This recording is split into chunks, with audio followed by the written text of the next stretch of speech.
Então, gente, boa noite. Vamos continuar com os atributos comunicáveis de Deus. E hoje a gente vai dar continuidade com o atributo da misericórdia. A gente viu que paciência, misericórdia e graça, né? Elas estão dentro do atributo da bondade de Deus. Mas são aspectos particulares e distintos dessa bondade de Deus. Então, a gente vê agora que a misericórdia hoje, né, que a gente vai estudar, é outra forma de Deus expressar a sua bondade para com os homens. E o texto lindo, né, que nos fala sobre essa misericórdia, está em Êxodos 34, no versículo 6, quando Moisés, né, está pedindo para ver a glória do Senhor.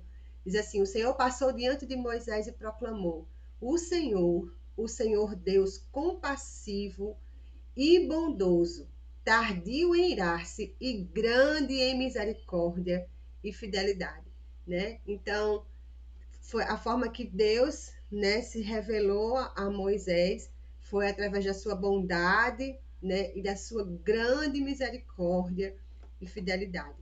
Então, a gente pode definir misericórdia como a bondade de Deus ou o amor de Deus para os que se encontram em miséria e angústia espirituais, sem levar em conta o fato deles merecerem ou não. Ou seja, a misericórdia, ela não está atrelada ao mérito, né? Se a pessoa merece ou não, né? E ela está exatamente relacionada com essa miséria espiritual, com essa angústia espiritual que o homem possui, né?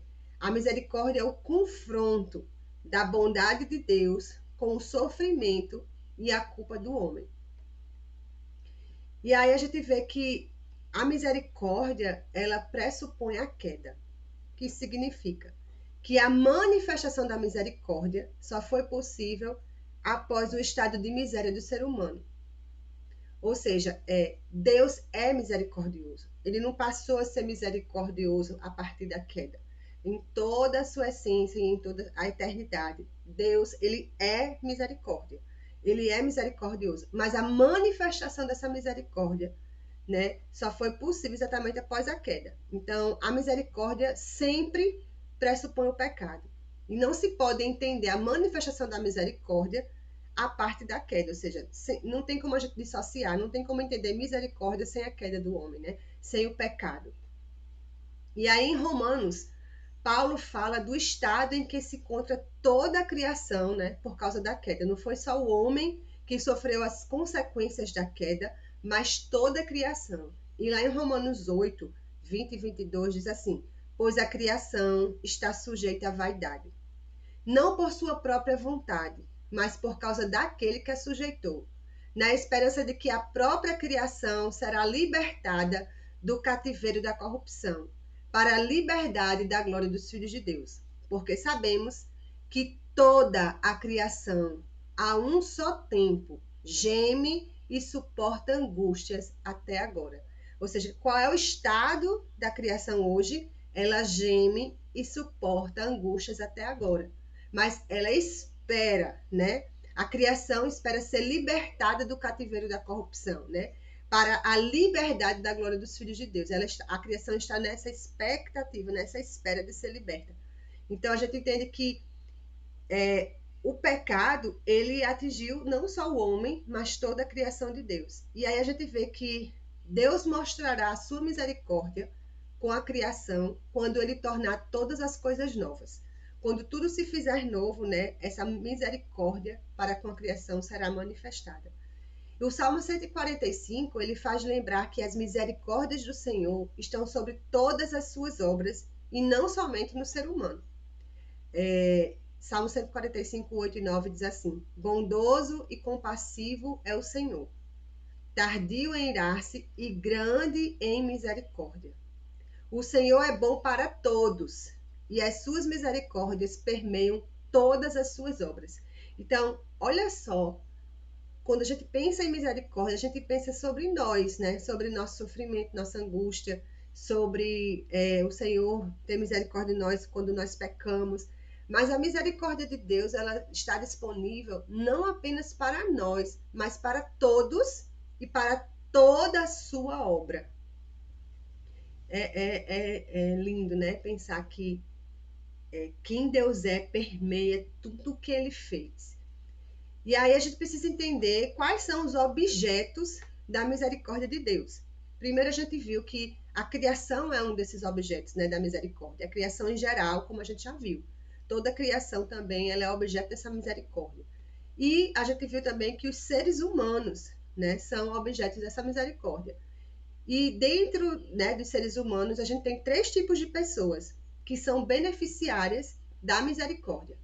O primeiro tipo de pessoa são os redimidos, né? Aqueles que foram salvos pelo sangue de Jesus Cristo, né? Lavados os seus pecados, perdoados os seus pecados. Então, por que a misericórdia está sobre essas pessoas? Né? Porque os seres humanos caídos, os redimidos são os seres humanos caídos, mas que foram redimidos, né? Pela obra da cruz. Deus os ajuda e os socorre em meio às suas misérias por causa dos pecados que eles ainda praticam. Esses são os seus filhos, os que o temem. Aqui a misericórdia está associada com a compaixão. É esse tipo de compaixão que as pessoas em estado de miséria pedem a Deus. Ou seja, Deus, ele manifesta a sua misericórdia aos redimidos, porque mesmo estando redimidos, nós ainda pecamos e carecemos dessa misericórdia, né? E no Salmo 51:1 diz: Compadece de mim, ó Deus, segundo a tua benignidade e segundo a multidão das tuas misericórdias, apaga as minhas transgressões. Então, o primeiro tipo de pessoa que é beneficiada com a misericórdia são os redimidos. O segundo tipo de pessoa são os não redimidos, né? E há um sentido em que Deus é misericordioso com todos os não redimidos. É o que a gente chama, né, da questão também que envolve a graça comum, né, que alcança todos, né? E essa misericórdia para com os não redimidos, ela é temporária, né? Por algum tempo, Deus suporta os pecados deles e não os trata conforme eles merecem, né? A gente vê aqui em Salmo 73, no 1 ao 17, diz assim: De fato, Deus é bom para com Israel, para com os de coração limpo. Quanto a mim, porém, quase me resvalaram os pés. Pouco faltou para que se desviassem os meus passos, pois eu invejava os arrogantes. Aqui o salmista está dizendo: eu sei que Deus é bom para Israel, e sei que Deus é bom para com os de coração limpo. Ele diz: mas confesso que quase eu perco minha fé. Ele está dizendo, por quê? Porque ele sentia inveja dos arrogantes, ele sentia inveja dos ímpios. Por quê? Ele diz, ao ver a prosperidade dos maus. Então, pessoas que são ímpias, não redimidas e prosperam. Aí, para eles, não há preocupações. Parece que esse povo não tem problema, né? E aí, o seu corpo é forte e sadio, enquanto tem crente aí que luta contra a enfermidade. Aí diz, não partilham das canseiras dos mortais, nem são afligidos como os outros. Por isso, a soberba os cinge como um colar, e a violência os envolve como um manto. Os olhos saltam-lhes de tanta gordura, do coração deles brotam fantasias, zombam e falam com maldade, falam da opressão com arrogância, abrem a boca para falar contra os céus, e a língua deles percorre toda a terra. Por isso seu povo se volta para eles, e os tem por fonte da qual bebe com avidez. Eles dizem, como Deus ficará sabendo? Por acaso o Altíssimo tem algum conhecimento? Eis que estes são os ímpios. E sempre tranquilos, aumentam as suas riquezas. E aí ele fala, né, que além de tudo isso, dessa ruindade toda, dessa maldade toda, dessa perversidade toda, eles sempre tranquilos aumentam as suas riquezas. Com certeza, foi inútil conservar o puro meu coração e lavar as minhas mãos na inocência. Olha que ponto ele chega, né? Ele diz, foi inútil, né? Se manter puro e lavar as minhas mãos na inocência, pois o dia inteiro sou afligido e a cada manhã sou castigado. Se eu tivesse pensado em falar tais palavras, já aí teria traído a geração de teus filhos, ó Deus. Aí ele chega, né? Ele tem um momento de lucidez e diz: em só refletir para compreender isso, achei que a tarefa era pesada demais para mim. Até que entrei no santuário de Deus e descobri qual seria o fim deles. Então a gente vê aqui nesse salmo, acho que é o salmo de Davi, né? Ele dizendo assim que ele sente inveja, né? Mas quando ele entra no santuário de Deus, tem aquele momento de comunhão e a experiência com Deus, ele descobre que o fim deles é a morte, né? Então a gente vê que a misericórdia de Deus também alcança os não redimidos, né? Eles têm prosperidade, eles parecem que não têm preocupação, mas isso é temporário, né? É temporário, como o salmista diz aqui, descobrir qual seria o fim deles. Então, Deus os trata misericordiosamente, não colocando penalidades sobre eles tão logo eles pecam. Deus os tolera até que resolva manifestar sua justiça. Então, quando a misericórdia cessa, só resta o juízo, né? Então, a gente vê que os não remidos também são beneficiados com a misericórdia temporariamente. E também tem um último tipo de pessoa, do grupo de pessoas, que são aqueles que vão ser redimidos, né? O que isso quer dizer? Que a não imposição da penalidade sobre o pecador. Isso porque as penas devidas pelo pecador foram pagas por outro que o substituiu. Então, assim, tem pessoas, né, que estão que vão ser salvas, estão no processo de conversão, né? E aí a gente vê que essas pessoas também são alvos dessa misericórdia. Deus não penaliza de imediato, porque, né, a obra da cruz vai ser efetiva na vida daquela pessoa, porque Deus sabe, né? Então, a gente vê que esses três tipos de pessoas são beneficiadas com a misericórdia. Aí a gente tem que entender quais são as características da misericórdia de Deus. A misericórdia de Deus é grande, pois quanto o céu se eleva acima da terra, assim é grande a sua misericórdia para com os que o temem. A misericórdia de Deus também tem múltiplas formas, né? Muitas, Senhor, são as tuas misericórdias. Vivifica-me segundo os teus juízos. A misericórdia de Deus é imutável, né? Mesmo que os montes se retirem e as colinas sejam removidas, a minha misericórdia não se afastará de você e a minha aliança de paz não será removida, né? Ela é imutável porque Deus é imutável. E a misericórdia de Deus é soberana. O exercício da sua misericórdia está relacionado à sua vontade. Então, a misericórdia de Deus está relacionada à vontade dele, não ao nosso mérito, né? Em Romanos diz assim: que diremos então? Que Deus é injusto? De modo nenhum. Pois ele diz a Moisés: terei misericórdia de quem eu tiver misericórdia e terei compaixão de quem eu tiver compaixão. Assim, pois, isso não depende de quem quer ou de quem corre, mas de Deus, que tem misericórdia. Porque a Escritura diz a Faraó: foi para isto mesmo que eu o levantei, para mostrar em você o meu poder e para que o meu nome seja anunciado em toda a terra. Logo, Deus tem misericórdia de quem quer e também endurece a quem ele quer. Então, a gente tem que entender que a misericórdia de Deus é grande, tem múltiplas formas. Deus manifesta essa misericórdia como ele quer, é imutável e é soberana. E, por fim, né, assim, terminando já, a gente vê que qual é a relação, então, entre misericórdia e paciência? Porque a gente viu que a paciência também é uma manifestação da bondade de Deus. E aí a relação entre paciência e misericórdia, né? Vamos ver. É por causa da sua paciência que todos os homens não são punidos imediatamente. Nesse sentido, a paciência, ela se associa, sim, com a misericórdia. No entanto, a paciência e a misericórdia de Deus são atributos distintos. A paciência diz respeito à criação como miserável.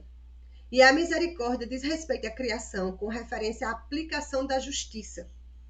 Ainda que a paciência beneficie a criatura, ela diz respeito principalmente a ele. A paciência diz respeito a quem Deus é. Porque ela é a limitação que ele impõe sobre os seus próprios atos mediante sua poderosa vontade. Enquanto a misericórdia termina inteiramente na sua criatura. A paciência diz respeito a quem Deus é. Que Deus, ele diz, vou esperar. E a misericórdia não, é Deus não, é em relação à criatura, porque ele diz, não vou punir, porque o que é misericórdia? É não dar a punição merecida ao pecador, né? Então, está relacionado ao pecador, e a paciência está muito mais relacionada à essência de Deus, de quem ele é. Então, como é que a gente aplica isso na nossa vida? Nós devemos reconhecer que as misericórdias vêm do Senhor. Ao Senhor nosso Deus pertence a misericórdia e o perdão, pois nos rebelamos contra ele. Daniel 9. Então, a misericórdia vem do Senhor. Nós devemos suplicar pelas misericórdias do Senhor para nós e para os outros. Nós devemos cantar as misericórdias do Senhor. Como diz no Salmo 89, cantarei para sempre as tuas misericórdias, ó Senhor. Os meus lábios proclamarão a todas as gerações a tua fidelidade. Eu acho que é um dos atributos que a gente mais canta, né, sobre a misericórdia de Deus. Rendamos graças pelas misericórdias do Senhor, né? A gente deve agradecer, ser grato pela misericórdia de Deus. No Salmo 133, 36 diz assim: deem graças ao Senhor, porque Ele é bom, porque a sua misericórdia dura para sempre. Deem graças, porque a sua misericórdia dura para sempre. Nós devemos ter sempre esse coração grato pela misericórdia de Deus. E pratiquemos a misericórdia, né? Nós devemos ser praticantes, porque esse atributo ele é compartilhado conosco. Ele é comunicado a nós. Nós devemos imitar esse atributo de Deus. Então, se Deus é misericordioso, eu também devo ser misericordiosa. Em Lucas 6,36 diz assim: sejam misericordiosos, como também é misericordioso o Pai de vocês. E em Mateus 5,7, quando Yeshua está discipulando os 12, e no Sermão da Montanha, ele fala sobre o verdadeiro caráter do discípulo de Yeshua. E ele diz: bem-aventurados os misericordiosos, porque alcançarão misericórdia. Quem manifesta misericórdia, recebe misericórdia. Quem não manifesta misericórdia, não recebe misericórdia.